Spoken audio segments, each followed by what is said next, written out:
Imagine, like, a teenager sitting in this cramped, super stifling attic. Right. And she is just aggressively crossing out words in her diary, like really obsessing over sentence structure. Yeah, acting like a real editor. Exactly. And she's doing this because she just heard this pirate radio broadcast, and she's basically decided right then and there that she's going to be a famous author. It's wild to think about. It really is. She has, absolutely no idea. She's currently drafting one of the most important books of the 20th century, and tragically, she has no idea she'll never live to see it actually published. It's such a haunting image, honestly, because, we all know the diary. It is universally recognized. But we so often forget the fiercely ambitious teenager who was actually holding the pen. Right. Well, welcome to this deep dive for Papel Pod. Today, our mission is to, move beyond the broad strokes of a name that literally everyone knows. Anne Frank. Yeah, we're really digging in today. We are. We want to explore the deep human story of this incredibly intelligent teenager, a family pushed to the absolute brink, and the chaotic, decades-long aftermath of her legacy. It's like finding a time capsule, really. Totally. A time capsule that permanently altered how humanity understands history. Yeah. But to do that, we have to start way before the attic. The Franks didn't just wake up one day and decide to vanish behind a bookcase, right? No, not at all. Their story of flight actually begins years earlier. So Anne was born in Frankfurt, Germany in 1929, and the Franks lived in a pretty fashionable, liberal area. Okay. But in 1933, after the Nazi Party took power, Otto Frank, that's Anne's father, he saw the danger coming. So he moved the family to Amsterdam in 1934 to, escape Hitler's rise. So they basically started over. Yeah, and for a while they carved out a real semblance of normalcy. Like Anne went to a Montessori school and her older sister Margot was doing really well in public school. But then by May 1940, Germany invaded the Netherlands and that illusion of safety completely shattered. And the legal net just keeps tightening around them at this point. It really does. By 1941, Anne had lost her German citizenship entirely. She was completely stateless. And the persecution just escalated into mandatory registration, segregation, and forced enrollment in Jewish-only schools. Wow. And Otto Frank was desperate to get his family out of Europe altogether. He tried repeatedly to get a United States visa. See, I always wonder about those bureaucratic dead ends. Like, why did a family with means fail to get out? Well, it came down to this brutal twist of historical fate. Otto was actively working on securing those visas, but the U.S. consulate in Rotterdam was just completely destroyed by German bombing in May 1940. Oh, no. So everything was just lost. Exactly. All the paperwork, all the pending applications just lost in the rubble. And following that, the borders essentially closed. That is just heartbreaking. It is. Otto realized escape was impossible at that point. So he began secretly preparing a hiding space in the rear annex of his pectin and spice business. It was on the Prinsengracht Canal, and he was quietly stockpiling canned goods and supplies. Just getting ready for the worst. And the timeline for using that space gets violently accelerated. Yeah, really suddenly. On July 5th, 1942, Margot Frank, who, by the way, was only 16 at the time, she received a call-up notice ordering her to report for relocation to a work camp. A work camp. Right, yeah. And this forced the family to move into the annex 10 days earlier than they had actually planned. Wait, I need to pause here because the logistics of this are baffling to me. Jews weren't allowed on public transit at that point. Right, they weren't. So how do you secretly move an entire family through the streets of Amsterdam and simultaneously convince your neighborhood and the authorities that you've, fled to Switzerland? You basically engineer a masterclass in misdirection. Oh, really? What did they do? First, they laid a false trail. They left their apartment in this deliberate state of disarray.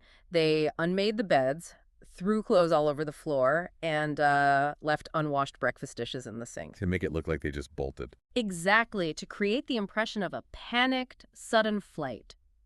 Otto even left a notepad out with a deliberately planted address in Maastricht, which is near the Belgian and German borders, basically hinting they were trying to cross into Switzerland. That is so smart. It was.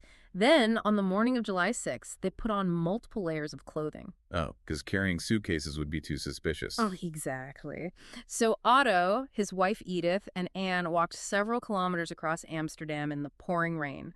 Margot actually cycled ahead with Miep Geems, who was one of Otto's trusted employees. Okay, so once inside the AnnexThe building, they crossed the threshold into the secret annex, the Achterhuis. We always hear about the bookcase. How did that actually work? Right, the famous bookcase. It was constructed by another employee, Johann Voskuil. He built this heavy, functioning bookcase that was attached to a concealed wooden hinge. Like a secret door in a movie. Pretty much. It swung outward, covering the narrow, steep staircase that led up to the annex rooms. Once it was closed and latched from the inside, it just looked like a normal wall of office binders. But, surviving inside required an incredible network, didn't it? Oh, entirely. They were completely dependent on a small group of Otto's employees, the helpers.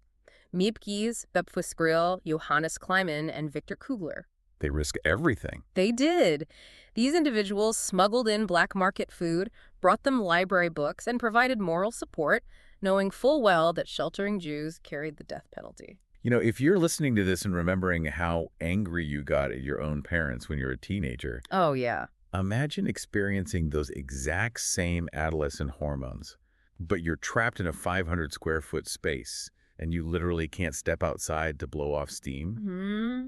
It sounds less like a safe house and more like, I don't know, a submarine crewed by untrained civilians. That is a brilliant way to look at it. The physical reality of the space really dictated every single moment of their lives. It's like having to stay totally quiet. Exactly. During business hours, while the regular warehouse workers were below, and they weren't in on the secret, the people in the annex couldn't wear shoes, they couldn't run water. So no flushing toilets. None. A single dropped spoon or a flushed toilet during the day was basically the equivalent of pinging enemy sonar. Wow. And you are completely right about the psychological pressure cooker.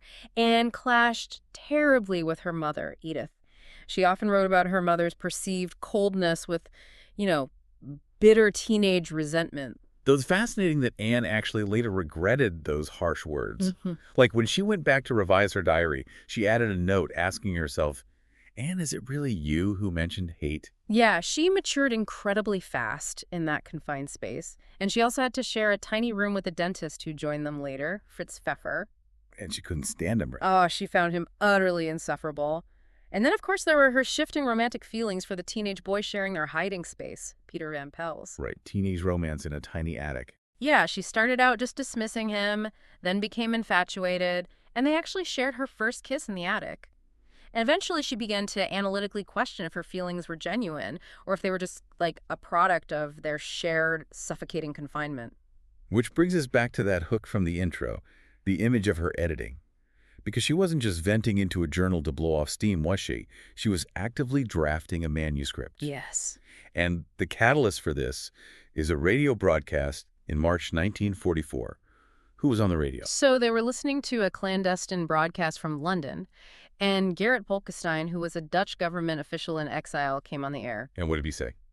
He urged the Dutch people to preserve their ordinary everyday documents, diaries, letters, journals, because he said that after the war there would need to be a public record of the oppression under German occupation. So Anne hears this, and her entire approach to her writing just shifts. The shift is profound. This single broadcast really transforms our perception of Anne. She goes from a passive victim, just recording her days, into an active, incredibly ambitious author. She realizes she has an audience. Exactly. She decides she is going to submit her diary as a novel when the war ends, and she tentatively calls it The Secret Annex. So she starts meticulously editing her previous entries. Like doing second drafts? Yeah. She removes mundane sections, rewrites others for better pacing, and she invents pseudonyms for everyone in the house to protect their privacy. Right, she changed the names. Yeah, so the Van Pels family becomes the Van Danes. Fritz Pfeffer becomes Albert Dussel. And she also begins addressing her entries to an imaginary friend named Kitty, creating this real literary framing device. She knew exactly what she was doing. She was really honing her craft. She was, and she wrote explicitly about her ambitions, too. She literally said, I want to be useful or bring enjoyment to all people, even those I've never met. I want to go on living even after my death. Yeah, she was constantly wondering if she had the talent to be a real journalist. But despite all their careful planning, the endless days of whispering, the incredible dedication of the helpers, the annex was stormed on August 4, 1944. Yes, it was. And decades later, this lingering, agonizing question remains. How were they found? Right. So the raid was led by SS officer Karl Silberbauer. The German uniformed police just burst in, demanding valuables. Just tearing the place apart. Yeah, and Silberbauer grabbed a briefcase belonging to Audre Frank, hoping to find money or jewelry, and he just emptied it right onto the floor. And those were Anne's pages. Those were the diary pages. So the police arrested the 8 inhabitants and 2 of the helpers, Victor Kugler and Johannes Kleiman. And after the police left, Miep Gies and Bep Voskill returned to this terrifyingly empty annex. Just the 2 of them. Yeah, they gathered those scattered pages from the floor and locked them safely in a desk drawer. So how did the police know to pull back that bookcase? It feels like, I don't know, every few years there's a new headline claiming someone has finally solved who betrayed the Franks. The theories are really dense and they are highly controversial. For instance, in 2015, a biography suggested Nellie Voskill might have been the informant. Wait, who was she? She was the sister of helper Bep Voskill. Nellie had actually been a Nazi collaborator. She dated a German officer, and she allegedly shouted at her family angrily for helping Jews. Oh, wow. Yeah, and Silberbauer even supposedly noted that the informer had the voice of a young woman. But, the evidence remains circumstantial. So we don't know for sure. Right. And then the Anne Frank house itself published research in 2016 suggesting it might not have been a betrayal at all. Really? Then what was it? They suggested it could have been a routine raid investigating ration card fraud. Because, the helpers were buying black market food. Oh, so the police just happened to stumble upon the secret annex. Exactly. A total horrific coincidence. But people don't like that theory, do they? Like, we want a neat ending to a mystery. Which I guess leads us to that massive 2022 investigation. Yes. The one with the ex-FBI agent that made international headlines. They pointed the finger at Arnold Vandenberg, a member of Amsterdam's Jewish Council. But wait, hold on. A member of the Jewish Council? Right. Why would a Jewish leader betray another Jewish family? That feels contradictory. Can you explain the impossible position the Nazis put these councils in? Yeah, it's a grim topic. The Jewish councils were forced administrative bodies. The Nazis mandated their creation to basically carry out German orders and organize the Jewish community before ultimately liquidating it.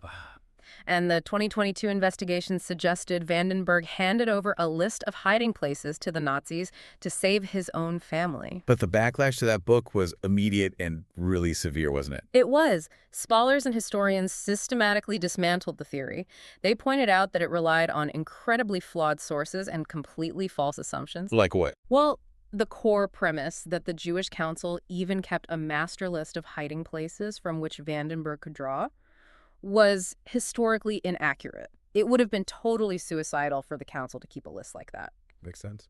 A Dutch researcher, Natasha Gerson, published an exhaustive report showing the investigation distorted sources and relied on the word of a single, deeply unreliable Nazi collaborator. So it totally fell apart. Completely.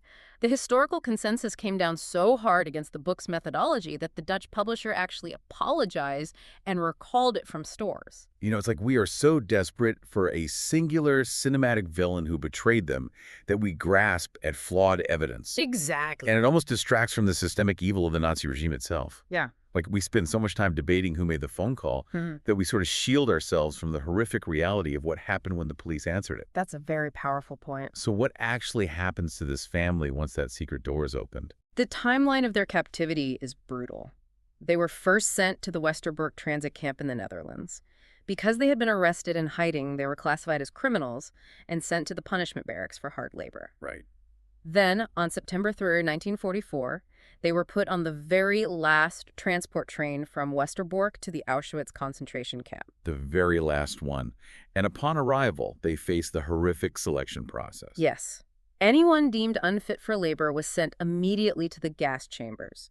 Of the 1,019 passengers on that specific train, 549 were killed immediately. Just instantly. And that included every single child under the age of 15. Wait, Anne's birthday? Yeah. She was born in June. Exactly. She had turned 15 just 3 months earlier. Oh, my God. That completely arbitrary date is the sole reason she was spared the gas chambers upon arrival.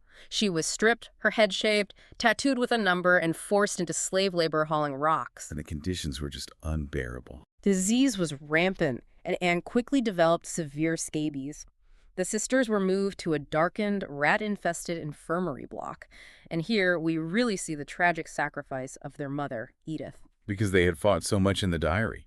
They had, but despite their earlier clashes, Edith stopped eating entirely. She saved every single morsel of her meager rations, passing food through a hole she scraped at the bottom of the infirmary wall just to keep her daughters alive. That's just unbelievable love. But Edith was left behind when Anne and Margot were transported again, right? Yes, she sadly died of starvation and exhaustion.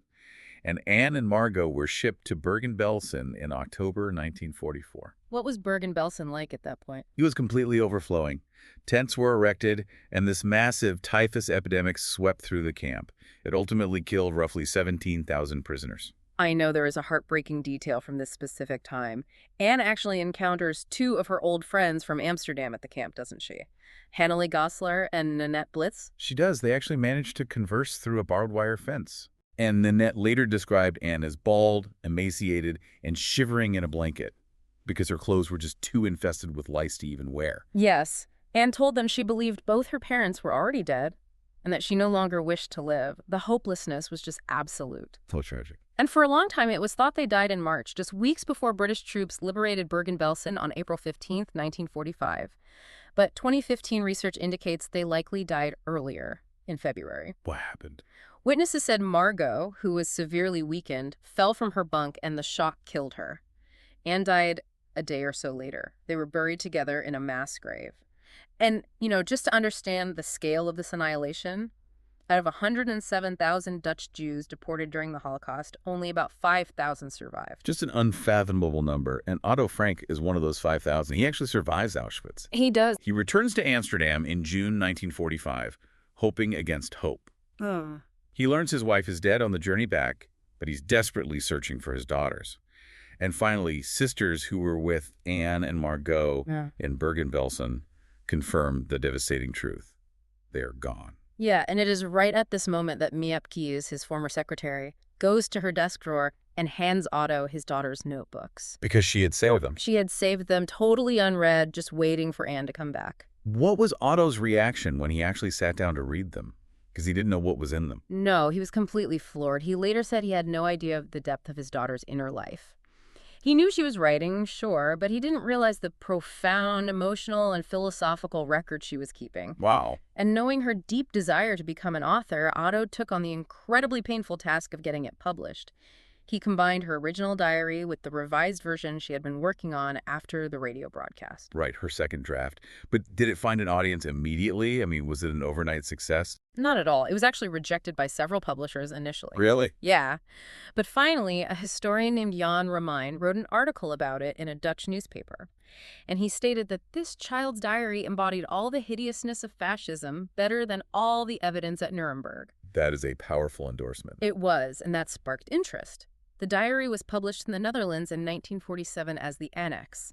The UK and US editions followed in 1952, and it just became a massive global phenomenon. Like all over the world. Oh, yeah. In Japan, it sold over 100,000 copies almost immediately, and Anne became a powerful cultural symbol of destroyed youth. Years later, Nelson Mandela read the diary while imprisoned on Robben Island, drawing immense strength from her resilience. So the diary achieves monumental status, but with that spotlight comes the dark underbelly of historical legacy, doesn't it? Because almost as soon as the diary became famous, Holocaust deniers and neo-fascists began attacking its authenticity. They did. In the late 1950s, right-wing groups in Sweden and Germany started distributing pamphlets claiming the diary was a complete forgery. A forgery? Yeah, sometimes bizarrely claiming it was written by an American novelist. Otto Frank actually launched several lawsuits in Germany against these deniers, and he won. But even after Otto's death in 1980, the attacks continued. I mean, how do you definitively silence that kind of bad faith denial? Well, you bring in the hard science. Okay, what do they do? The Dutch Institute for War Documentation commissioned this exhaustive forensic study. So in 1986, they analyzed the physical materials of the diaries. Like paper itself? Exactly. They examined the chemical composition of the glue used in the bindings. They tested the ink, proving it was a specific type manufactured and available only prior to 1950. Wow, they went that deep. They really did. They analyzed the paper fibers, and they cross-referenced the handwriting against other known letters Anne had written. And the result? The conclusion was absolute. The physical materials matched the wartime era perfectly, and the handwriting was unequivocally Anne's. It's deeply ironic, isn't it? Fascists and deniers were so threatened by the words of a teenage girl that they spent decades unsuccessfully trying to prove she didn't write them. It really speaks to the undeniable power of her voice. And, her voice has only become clearer over time. How so? Well, Otto had originally censored certain passages before publication, specifically sections where Anne brutally criticized his strained marriage to Edith, and passages where Anne candidly explored her own changing body and sexuality. Right, teenage stuff. Yeah, and in the late 1990s and early 2000s, those censored pages were restored in new definitive editions. It gave us a much fuller, more authentic picture of a real, complex teenager, not just a sanitized saint. And her legacy is permanently cemented. I mean, millions walk through those unfurnished rooms at the Anne Frank house every year. There are schools, streets, and even asteroids named after her. To summarize the emotional core of everything we've looked at today, I'm always reminded of a quote from the brilliant writer and fellow Holocaust survivor Primo Levi. What did he say? He said, "One single Anne Frank moves us more than the countless others who suffered just as she did, but whose faces have remained in the shadows." That is beautiful. Miep Gies always cautioned against letting Anne become just a generic symbol for 6 million victims. She was a fiercely talented individual whose life and death were her own specific fate. And that leads to a final lingering thought for you to ponder on your own. It's a what if that is both beautiful and, frankly, devastating. Yeah. If Anne Frank had survived the typhus epidemic in Bergen-Belsen, if she had held on just a few more weeks until the camp was liberated, we wouldn't just know her as a tragic diarist. No, we wouldn't. Given her drive, her editing skills, and her profound insight at age 15, we would likely know her today as one of the most formidable journalists or novelists of her generation. She definitely would have had a career. She would have written books. It just makes you wonder. How many other brilliant voices, towering intellects, and future leaders were lost in the shadows of history before they could even write their first draft? Thanks for joining us on this deep dive. See you next time.